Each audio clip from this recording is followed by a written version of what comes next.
तो वीडियो को कंटिन्यू करते हैं एडवर्ब्स का। इस वीडियो में हम सीखेंगे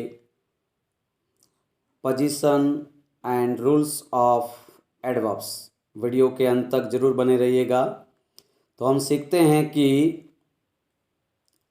सेंटेंस में यानी एडवर्ब्स का यूज़ कहाँ पर करना, ये एक बहुत ही वेरी इम्पोर्टेंट पॉइंट है। तो आइए हम कुछ टिप्स को समझते हैं कि इसका प्रयोग हम सेंटेंस में यानी कहाँ पर करना चाहिए। तो पहला पॉइंट है हमारा कि एडवर्ब ऑफ मैनर, मतलब वे क्रिया विशेषण जो मतलब मैनर बताते हैं, तरीका, और जिसका हम प्रश्न हाउ से करते हैं और हाउ से जो उत्तर आता है तो उनको बोलते हैं एडवर्ब ऑफ मैनर।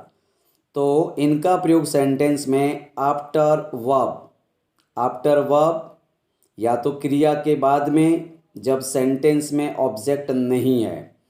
दूसरा देखिए लिखा है मैंने बट लेकिन द ऑब्जेक्ट ऑफ वर्ब, लेकिन सेंटेंस में क्रिया का ऑब्जेक्ट है तो फिर एडवर्ब ऑफ मैनर का प्रयोग देन आफ्टर ऑब्जेक्ट, उस ऑब्जेक्ट के बाद में करेंगे। एग्जाम्पल हम देखते हैं, he speaks well, he speaks well. अब देखिए वह अच्छी तरह से बोलता है। अब यहाँ पे वर्ब से प्रश्न करो हाउ से, हाउ से हम यानी क्वेश्चंस करते हैं कि वह कैसे बोलता है, तो वेल ये हो गया एडवर्ब ऑफ मैनर। और देखिए इसका प्रयोग सेंटेंस में देखो ये वर्ब के बाद में हुआ है तो ये एकदम करेक्ट यूज़ है। नेक्स्ट देखते हैं, ही स्पीक्स वेल इंग्लिश। अब यहाँ पर क्या ये सेंटेंस सही है, एडवर्ब का प्रयोग क्या सही हुआ है?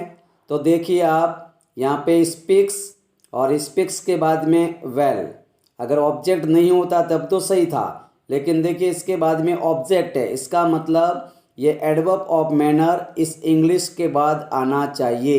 तो करेक्ट हमारा सेंटेंस हो जाएगा कि ही स्पीक्स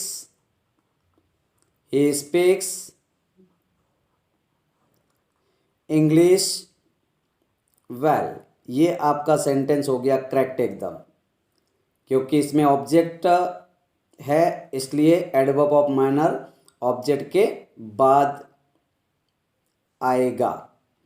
अब नेक्स्ट देते हैं, राम फास्ट रन्स। अब देखो यहाँ पर भी चेक करो कि यहाँ पर एडवर्ब चाहिए, क्या इसका प्रयोग सही हुआ है?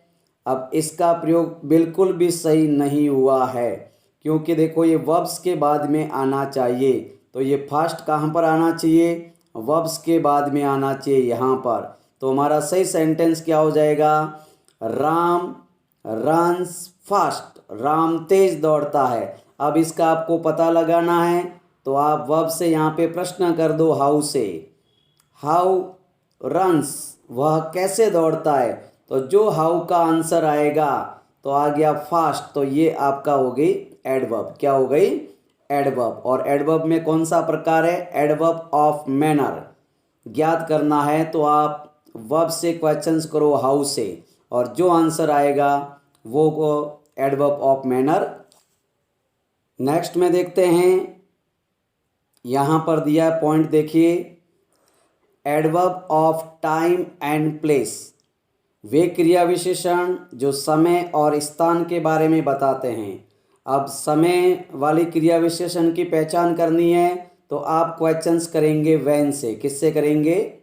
व्हेन से आप क्वेश्चंस करेंगे वर्ब के साथ में। जो आंसर आएगा वो कहलाएगा एडवर्ब ऑफ टाइम। और जो प्लेस वाली क्रिया विशेषण की पहचान करनी है तो इसका आप क्वेश्चंस करेंगे वेयर से। वर्ब से प्रश्न किससे लगाएंगे? वेयर से लगाएंगे, और जो आंसर में आएगा वो कहलाएगा एडवर्ब ऑफ प्लेस। तो देखिए परिभाषा, आर यूज्ड आफ्टर वर्ब, इनका भी प्रयोग यानी क्रिया के बाद होता है सेंटेंस में। और अगर ऑब्जेक्ट दिया हुआ है दी ऑब्जेक्ट ऑफ वर्ब, तो आप उसको ऑब्जेक्ट के बाद में रखेंगे। आइए एग्जाम्पल देखते हैं, मीतू विल सून कम। अब क्या इसमें जो सुन क्रिया विशेषण आया इसका प्रयोग सही हुआ है? इसका प्रयोग यहाँ पर बिल्कुल भी सही नहीं हुआ है। देखिए, क्योंकि क्रिया के पहले आ गया और हमने क्या पढ़ा है, इनको क्रिया के बाद रखा जाना चाहिए। तो सही क्या हो जाएगा?